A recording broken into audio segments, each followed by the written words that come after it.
Barbaacha Barii Baddee warra onneen finiine maaliif waliin qixxaatu gaafa biiftuun dhokattee dukkanaa gadi taatu dhiitamuun biyyaa dhiitamuu kiyya bilbila dhugaatu sammuu keessaa iyya kaballaan akka malee agartuu biyyaa jaamse ifa akka bakkalchaa gaafa dukkanni dhaamse dhugaaf teessuma dhaabuu dhagaa kakuu ka'anii barii badde barbaaduu warra manaa yaa'ani qannoo ofii mannaa marroo dhalootaaf dhimme harqoota gadaantummaa warra nurratti jibbe guca qabsiifatanii walii galanii waadaa yoomiyyuu dhugaa isaanii dhalootatu barbaada dafqa xuruurfatanii daggala duudaa ciru hundumtuu karaan kan manatti hafin jiru inni keessaa waa beeke wallaalaa barsiifatee dungoon manatti nafne xombora qabsiifate qaroo warra keenyaa guutee fi guutamaa hundeessitoota waldaa Maccaa fi Tuulamaa maqaa isaanii xureessee kan seenaan irraanfatu tokko lamaan hin fixu kan dhugaan hin yaafatu jajjaboo warra keenyaa warra sammuu bal'oo gurmuu muuziqaa afran qalloo nagaa walii dhaamee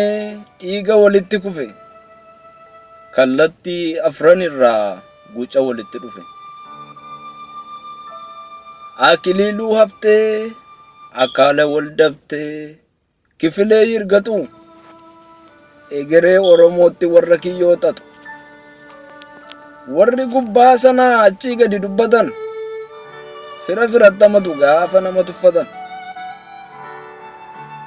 kan koo horii ta'ee dhaqee margadeedha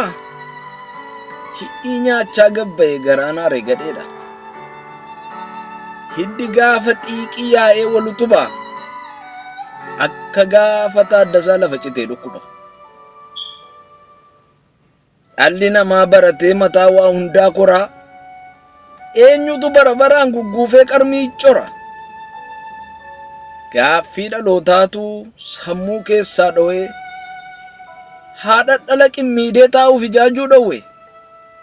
dhugaa kana barbaaduu bowwaatti caccabanii warri biyyaaf yaadaman lubbuu itti dhaban maaliif hin bariine